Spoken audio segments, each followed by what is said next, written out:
Welcome everybody to Subpar Sunday. You're with the Hophead Connisaur and you're with my co-star Coney here for another review of another crappy domestic beer.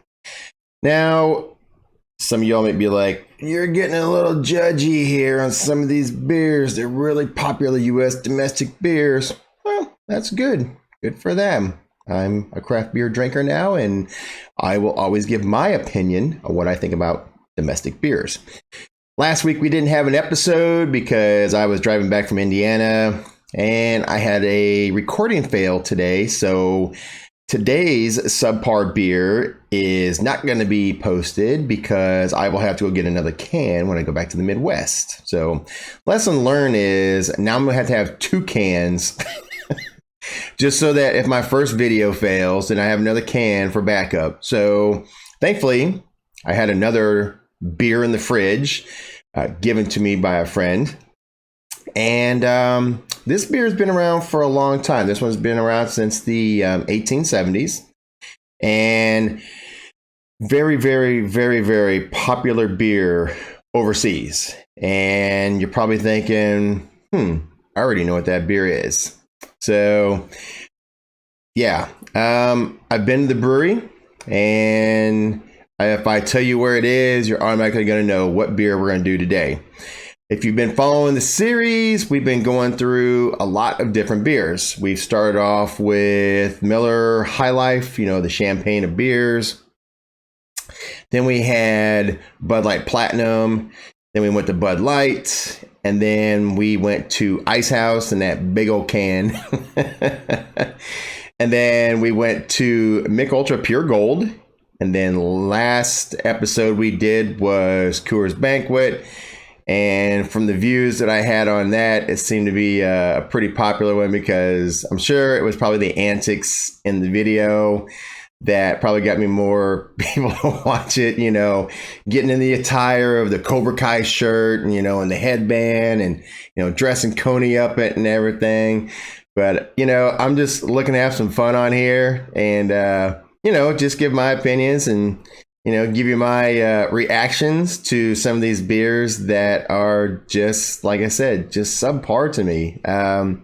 It's so hard, people telling me it's like, those are really good beers. And I'm just like, I drank these beers back in the day and I probably would agree with you 20 years ago, 30 years ago. But, yeah, it's not that way anymore. It's about the taste of the beers now for me. And I think that's why I've gotten into the craft beer industry, was just because there are just so many more flavors. I mean, you get fruit flavors, you get like coffee flavors, bourbon barrel flavors, rum flavors, and these are just like, it's for your stouts and your sours and your IPAs. And it's just, you just don't want something that's just going to sit in your mouth like, all right, this is boring.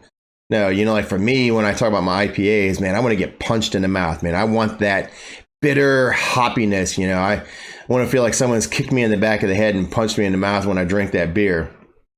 You don't get that with craft beers. So let's start this off. First, I'm going to talk about, they've been around since, like I said, the 1870s. And it is out of St. Louis, Missouri. So if you already know what we're talking about for St. Louis, also, they, I don't know if you want to call it sold out, bought out. I don't know. Maybe sold out, but they sold out to InBev. And we're going to talk about Anheuser-Busch Budweiser. Now, I can tell you right now, growing up, I know my dad didn't drink this, or at least I didn't see him drink it. I know my neighbor didn't drink it. Those beers will be in future episodes. I'm not going to talk about what they are, but I will talk about them when that time comes for reviewing them and everything. So Budweiser, huge overseas. My first med cruise in 1994. Our first port visit was into Portsmouth, England, and like you just see this logo in a lot of their pubs and everything. Like it is the king of beers over there. I will tell you, it's the king of headaches. You're probably thinking King of Headaches. 5%. Okay. Again, they call it a pale lager. Ooh, let's church it up. Let's just not call it a lager. Let's call it a pale lager. Okay. What else do we want to call it? But King of Beers, again, it's 5%. Easy drinking. You know, you can drink a case of this and you'll be feeling it the next day, I'm sure. With a hangover, especially, you know, if you don't drink any water or anything. That's one thing I've learned about craft beers is doing a 1-for-1. You know, you drink a pint or a 12-ounce craft beer, and, you know, I'm always drinking water behind it, you know, trying to keep yourself hydrated. You get these, and, you know, forgive my terminology here, your country bumpkins here, that the only thing they want to drink is this. They don't know any better. They go out and drink a 12-pack of this, and, oh, you know, I drank a 12-pack of Budweiser. You know, they go out and I drink a case of this, and okay, how are you feeling? You're probably passed out, maybe blacked out. Next morning, you're going to get up and you're like, oh, God, this feels so good. You know what? When I drink my craft beers, I do a combination of beer and water. It helps keep you hydrated, and you don't get drunk as fast either, or you don't get tipsy as fast, depending on how much you're drinking. So let's go ahead and crack this can open, and let's see how this goes. All right. So here we go to Budweiser. And I've been to the brewery in St. Louis. It's a beautiful brewery. And I will tell you that beer at the brewery, when it's fresh, is definitely a lot better than out of a can, out of a bottle, anywhere. I mean, anybody can tell you that. Even on draft to St. Louis, it was actually pretty good. So here we go. Let's pour this pale lager into my mason jar glass.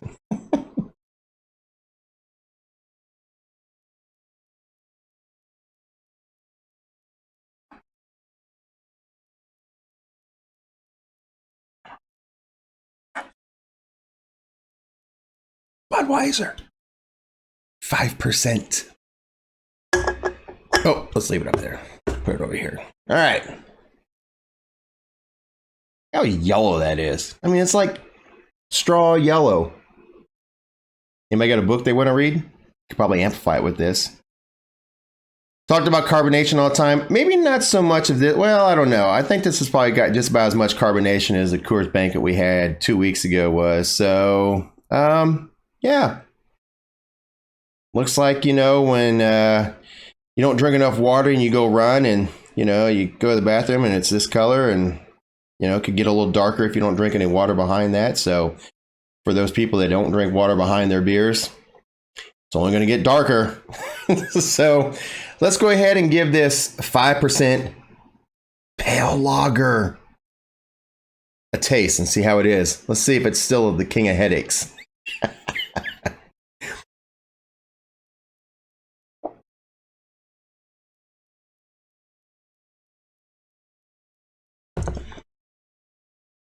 Again, it's just, there's no flavor. Like, you know, it's just sweet water.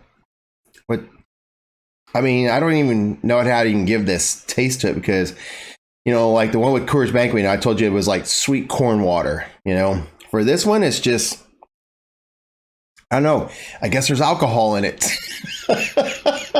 So, you know, you drink a few of these and you'll be feeling it later. You know, 5% might take you a while, but, you know, as we do for the channel, bottoms up to Budweiser, the king of beers. Here we go.